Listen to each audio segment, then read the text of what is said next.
Now then, to make our fruit cocktail wine, we will be using the following.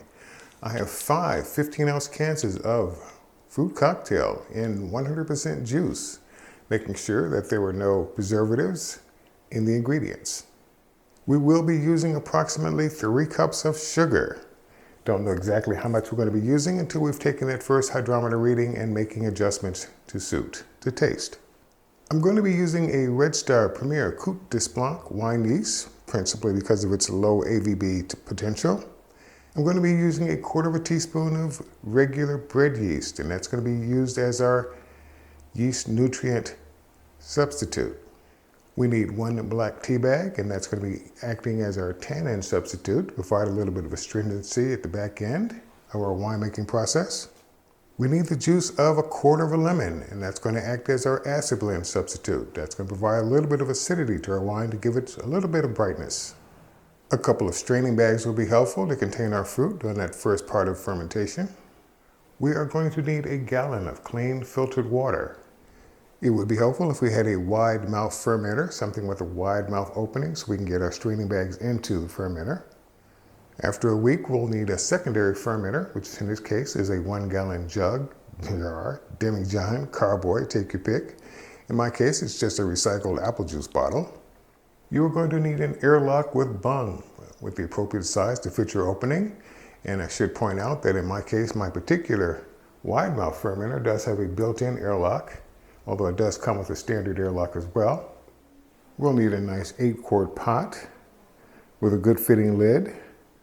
It would be nice if we had a hydrometer, which will let us know our starting gravity, which is used to help determine our alcohol by volume at the end of the process, or basically how much alcohol we've got in the wine.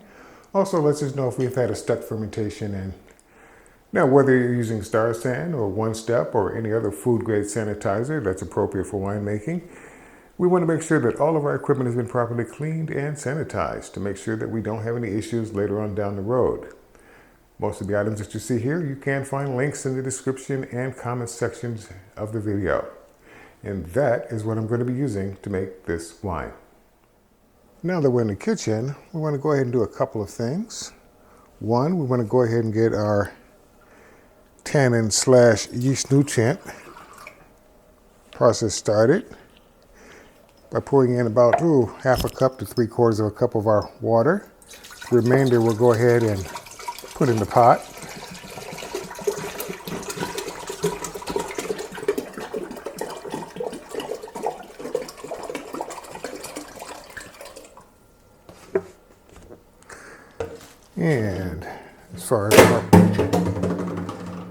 And as far as our pot water is concerned, let's go ahead and turn on the heat to that.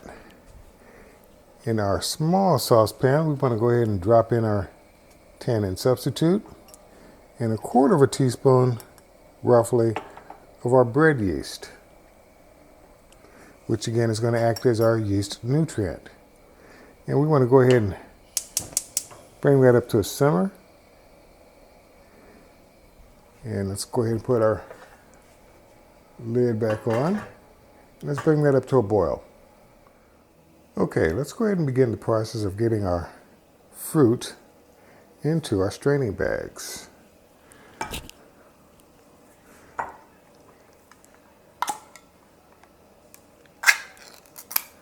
That kind of makes things easier.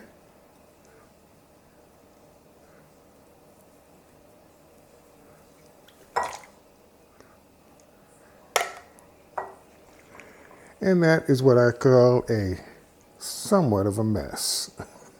I'll clean that up later. Let's see if I can do a better job with can number 2. This time, being a bit more careful to actually get it in the bag, like so. And let me go ahead and finish up this process.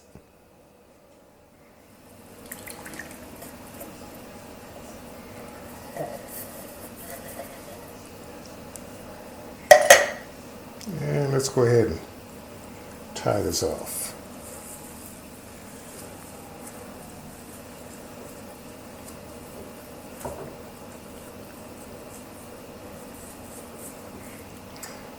And let's get ready to put this in the pot.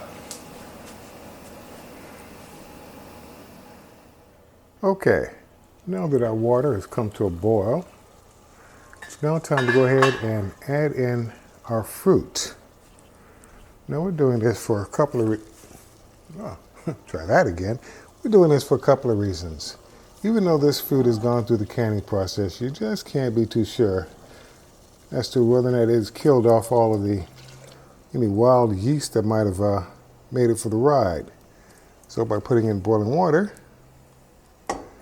that will effectively kill off any yeast, which is basically what we did with, sorry about that, which is basically what we did with our yeast in our yeast nutrient / tannin solution.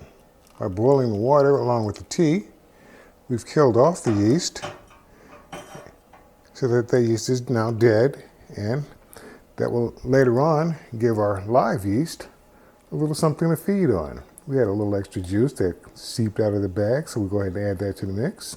We want to make sure our stove is turned off because we don't need to cook the fruit. We just want to get it warm enough. Put our lid back on and let that come down to room temperature.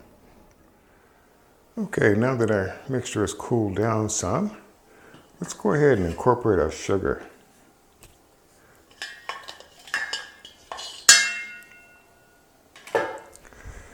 I'm adding in about 3 cups of sugar. That's 600 milliliters for you non-imperial folk. And I'm just going to dump it all in there. And go ahead and incorporate it. Feel free at any point in time to go ahead and mash down some of your fruit bags. They will disintegrate for the most part while they're fermenting, but a little extra doesn't hurt. Besides, you're stirring it anyway, so might as well do something.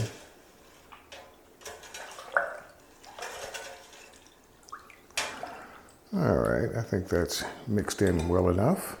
Next thing we want to do is take a hydrometer reading. If you have a hydrometer, see where we stand. All right, looks like our hydrometer reading is coming in at 1.066. Just a little bit short of where I normally would like it. Arbitrary reference of 1.080. So I'm going to go ahead and add an extra half a cup of sugar. Now by adding that extra half cup of sugar, we now have a new hydrometer reading of 1.072, which is a lot closer to where I want it to be. Now, of course, the reason why we want a higher reading on the hydrometer by adding the extra sugar is that we want to produce a little bit more alcohol in the final product. Yeast eats sugar and converts that into alcohol and CO2, and that's the purpose behind that. It's not to make a sweeter wine at the end. My wines go dry, which means no sugar at the end of the process, and I do back sweetening to bring it up to a sweetness level of my own liking. Let's go ahead and add in our acid blend substitute. Ooh, this one's got lots of seeds. And all we need is just a squeeze of a quarter of a lemon. And using a small strainer, let's just go ahead and just give this a squeeze.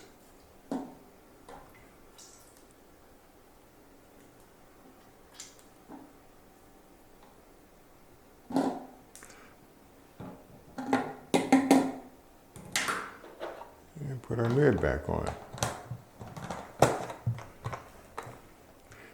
Making sure our built-in airlock is functioning properly. Now, to begin the process of converting our cocktail juice / must into wine, we need to add yeast. And I'm adding a quarter of a teaspoon of yeast, trying to distribute it as evenly as possible. And since most of it is on the bags, we're just going to give it just a little bit of a swirl to help incorporate it. Now, if you want to bloom your yeast, feel free. If you want to add more than a quarter of a teaspoon of yeast, feel free. However, in all the wines, well, let's just say 90 6% of the wines that I've made on this channel, a quarter of a teaspoon of yeast sprinkled on top just this way is all that I've ever done. And it's worked out quite well. Okay, it is now time to label our creation so that we know what we're making. We are making a fruit cocktail wine. We started it on this date, and our original gravity reading was 1.072.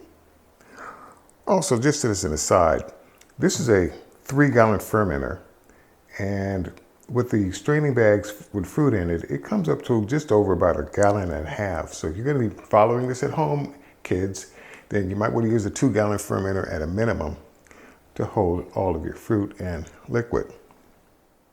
Okay, so what happens next? Well, for the next 3 days, we're going to go ahead and periodically give our fruit a nice good vigorous stir to incorporate a little bit more oxygen into the mix. After that, we don't want to do that anymore because it might start running the risk of oxidizing your wine. However, after about 5 days, we're going to go ahead and remove those straining bags. We're going to give them one last squeeze to squeeze out whatever last remaining goodness they have left to give. And we'll just go ahead and discard those.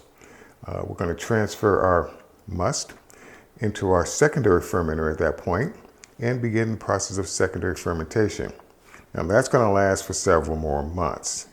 During that several more months, there's going to be a process of periodic rackings where you're transferring it from one carboy into another, leaving behind any sediment that remained at the bottom until your wine is clear or you're ready to start bottling it. At which point in time, we're going to degas it, bottle it, pasteurize it, cork it, label it, and then let it sit until we're ready to enjoy.